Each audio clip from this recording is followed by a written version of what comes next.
Halo teman-teman, balik lagi dengan Anime Santuy. Gimana kabar kalian? Semoga sehat-sehat saja.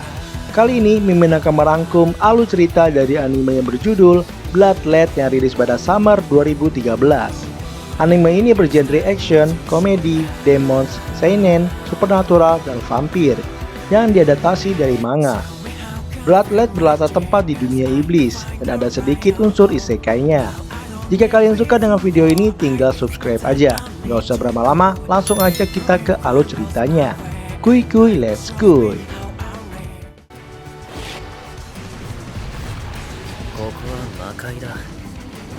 Seorang vampir sekaligus bos dari distrik timur dunia iblis yang bernama Stas Charlie Blood hidup sebagai otaku biasa yang sangat suka semua hal terkait budaya Jepang. Lalu bawahannya bernama Deku memberitahu bahwa ada seorang gadis manusia bernama Fuyumi Yanagi yang tersesat di dunia iblis dan langsung diminta Stas untuk dibawa ke ruangannya. Stas yang kesenangan sempat bingung harus berbuat apa dan memakai baju apa. Setelah bertemu Fuyumi, Stas menjadi tergila-gila dan mengajaknya berbicara seputar otaku. Sementara itu, Deku dan bawahan lainnya menghadapi perebut daerah yang menggunakan tanaman iblis. Karena kewalahan, Deku menghubungi Stas untuk meminta bantuan, tapi ditolaknya.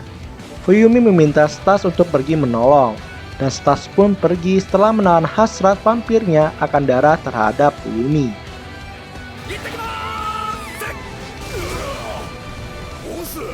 Di sana Stas dengan mudah menghancurkan serangan dan membunuh penantang tersebut dengan mantra zipnya.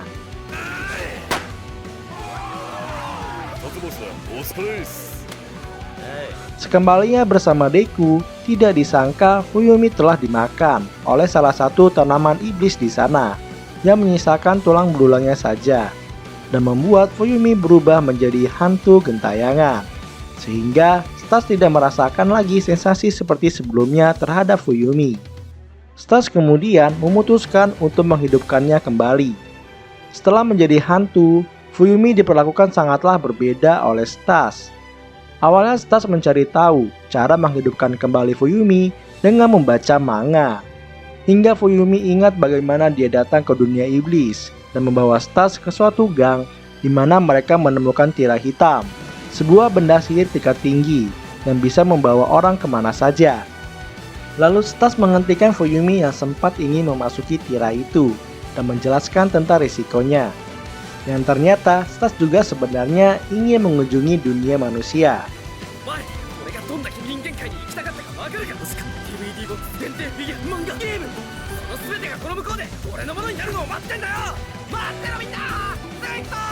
Stas kemudian membawa Fuyumi ke sebuah kafe di mana pemiliknya Sapi dan Mamejiro memeriksa apakah Fuyumi bisa ke dunia manusia melalui sihir mata ketiga mereka.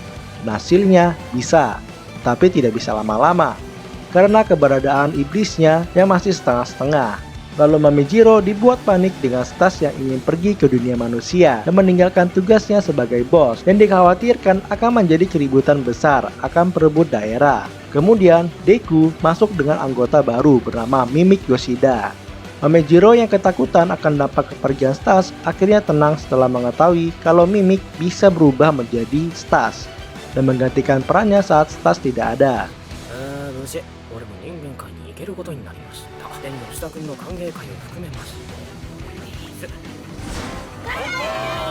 Saat akan memasuki tirai hitam, Stas sangat senang karena selama ini ia mendapatkan untuk melihat kehidupan manusia.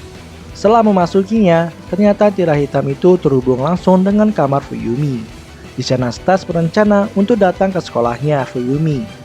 Mereka kemudian bertemu dengan ayahnya Fuyumi, yaitu Yanagi, yang kesal dan khawatir karena Fuyumi tidak pulang dan bolos sekolah kemarin. Tetapi Stas menyemprotnya dengan cairan yang bercampur dengan air liurnya, sehingga membuat tingkah lakunya berubah. Dan cairan itu hanya berefek pada manusia saja. Selama perjalanan, Stas sangat kegirangan karena mengagumi kehidupan dunia manusia.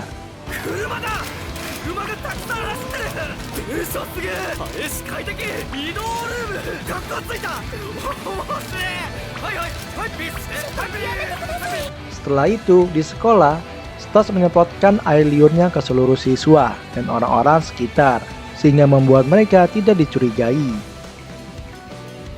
Saat melihat kelakuan aneh temannya, Fuyumi menyadari bahwa air liur Stas menciptakan ingatan yang salah.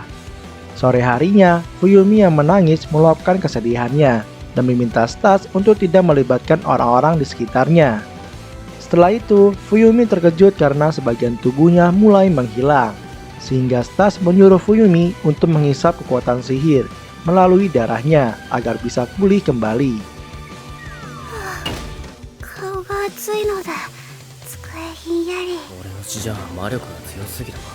Lalu Stas bermaksud akan menghisap darah Fuyumi setelah ia dibangkitkan. Di sana Stas merasa aneh karena walaupun banyak manusia, ia tidak merasakan sensasi yang ia rasakan ketika bertemu Fuyumi ketika masih hidup. Stas kemudian berencana untuk kembali ke dunia iblis karena sudah mulai tidak enak badan. Dan ia pun bertanya terkait ibunya Fuyumi. Dan ternyata ibunya telah menghilang sejak ia kecil dan ayahnya pun tidak mau memberitahunya. Sekembalinya di kamar, mereka bertemu dengan Bel Hydra, seorang penyihir sekaligus pemilik tirai hitam. Bel mengetahui bahwa Stas yang ada di dunia iblis bukanlah dirinya yang asli, sehingga Stas menyimpulkan bahwa Bel berencana untuk merebut wilayahnya. Padahal, Bel hanya tidak bisa memaafkan orang yang sudah menggunakan tirai hitamnya. Bel menuntut ganti rugi dan mengancam Stas. Di saat akan melawan, seketika Stas dipindahkan ke suatu tempat dan mengancam akan membunuh Fuyumi jika dia tidak mendapatkan sebuah item dari toko pakaian iblis di sana.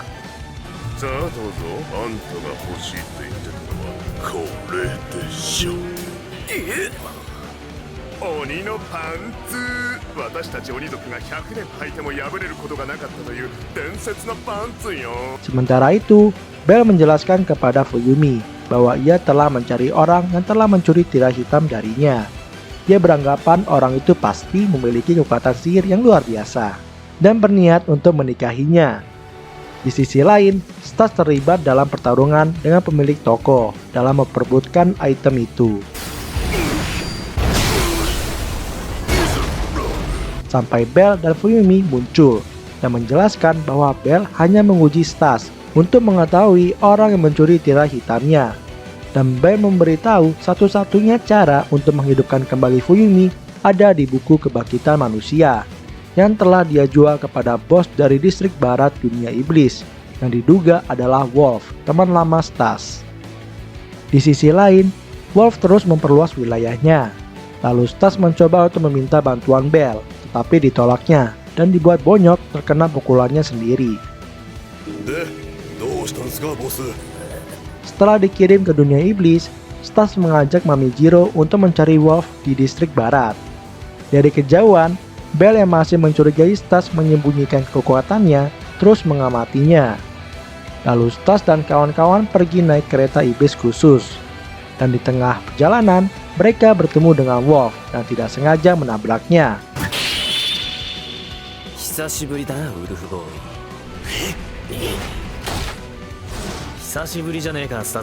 Setelah sedikit reunian, Stas meminta Wolf untuk membantunya mencari buku itu di daerahnya, tetapi ditolaknya karena wilayahnya sangatlah luas. Lalu Stas mengusulkan untuk bertanding. Dengan taruhan, Wolf akan membantu Stas menemukan buku itu dan Stas mempertaruhkan Fuyumi. Stas kemudian merencanakan untuk menggunakan sihirnya saat bertanding bowling agar bisa menang. Tetapi ternyata Wolf telah mempersiapkan pertandingan boxing berlawanan dengan yang dijelaskan Stas. Di sana Fuyumi diminta untuk menjadi round girl. Wolf yang terpesona menjadi termotivasi untuk memenangkan pertandingan. Pertandingan pun dimulai.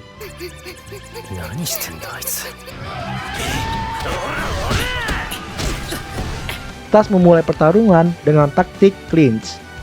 Tetapi Wolf tetap mendominasi pertarungan. Di sana, Stas menggunakan sihirnya untuk menyembuhkan luka-lukanya.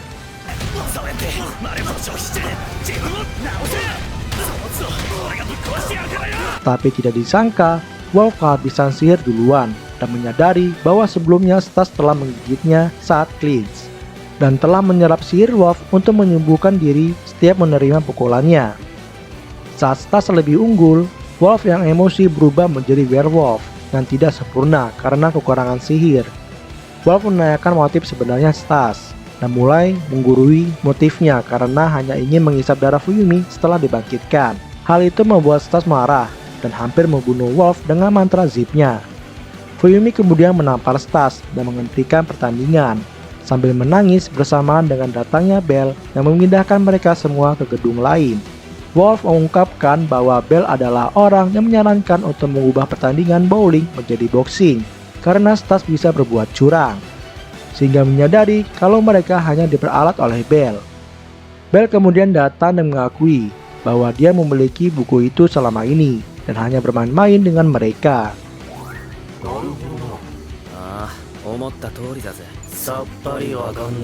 Stas dan kawan-kawan pun mencoba membaca buku itu, tetapi gagal untuk memahaminya. Stas kemudian berencana untuk menemui penulis bukunya untuk mengartikannya, di mana hal itu mengejutkan Stas. Karena penulisnya adalah kakaknya sendiri, yaitu Brass di Blood, yang berada di Akropolis, tempat tinggal para iblis elit. Stas yang ketakutan akhirnya dipaksa oleh Wolf untuk menyelesaikan sesuatu yang telah ia mulai, dan juga mengancam Bell agar menggunakan sihir ruangnya membawa Stas ke Akropolis. Selama Stas pergi, Wolf akan menjaga Fuyumi, dan ia kemudian menendang Stas ke tirai yang baru dibuka yang berakhir di kamarnya Bell. Di sisi lain, Mamejiro bertanya kepada Wolf sebagai werewolf yang harusnya salah satu iblis elit. Wolf mengakui kalau dirinya telah dibuang karena blasteran dan bukan keturunan asli werewolf, sehingga membuat mereka terharu dan menyemangatinya. Setelah bersih-bersih, Stas menanyakan motif Bell selama ini yang telah mengujinya. Bell mengungkapkan bahwa ia tidak curiga lagi setelah melihat pertandingan Stas sebelumnya, dan berkata sihir Stas seolah-olah bocor dari sebuah peti yang menyegelnya, yang membuatnya penasaran. Lalu Stas menceritakan masa lalunya, di mana Brass melakukan banyak percobaan padanya karena ingin membuka potensi dalam dirinya. Tapi ternyata semua itu bertujuan untuk menyegel sihirnya dengan menembakkan sebuah peluru langsung ke jantungnya, dan hanya dia yang bisa melepasnya.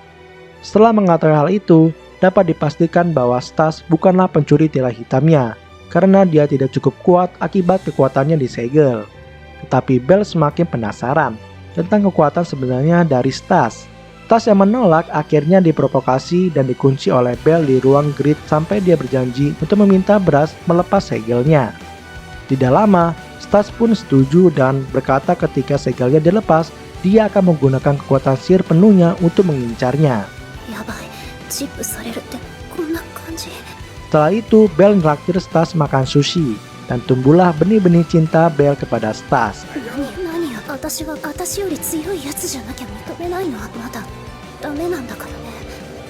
Di sisi lain, tubuh Fuyumi mulai menghilang. Wolf yang panik langsung membawanya ke ilmuwan gila, Frankenstein.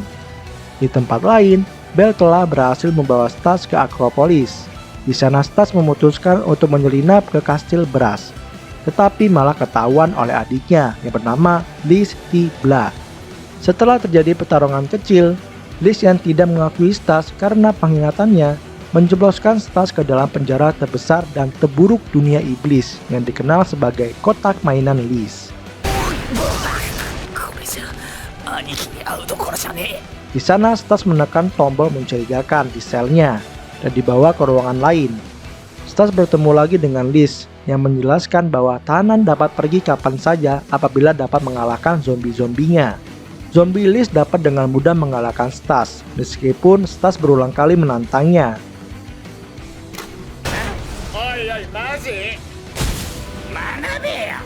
Franken menyimpulkan bahwa kondisi Fuyumi hanya bisa distabilkan dengan menyerap kekuatan sihir Stas, dan mengungkapkan bahwa hantu memiliki kemampuan unik untuk menjadi iblis dengan menyerap sihir mereka. Ia pun beranggapan jika Fuyumi menyerap semua sihir Stas, dia mungkin bisa menyaingi iblis lain. Tetapi Wolf menentangnya karena hal itu bisa membuat Stas mati.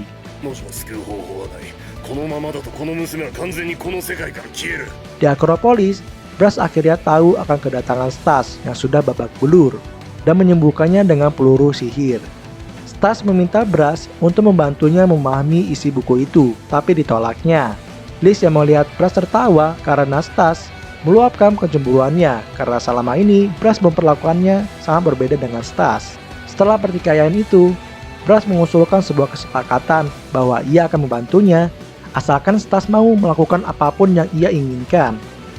Di sisi lain, Bell datang dan mengungkapkan bahwa ada cara lain untuk menyelamatkan Fuyumi, sehingga membuat Wolf marah.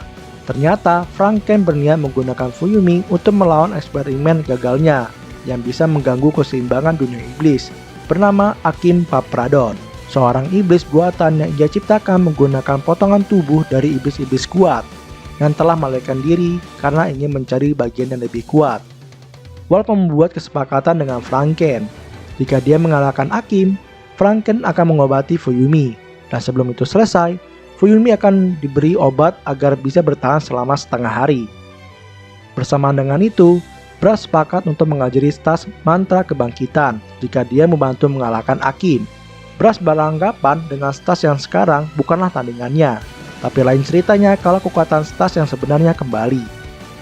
Brass berkata bahwa dulu setelah Stas memperlihatkan kekuatan sihirnya yang luar biasa, dia terpaksa menyegelnya sampai Stas dapat menggunakannya dengan benar.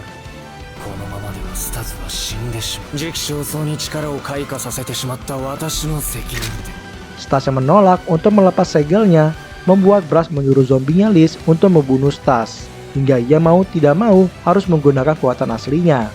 Sementara itu, dengan bantuan Bell, Wolf tiba di distrik utara untuk mencari Akim dan terlibat dalam pertempuran dengan bos wilayah tersebut. Namun Akim tiba-tiba muncul dan merobek tubuh bos itu sampai mati. Di sisi lain, di saat zombie membajiri Stas, Brass berhasil melepaskan segel peluru dan membangkitkan kekuatan Stas yang sebenarnya.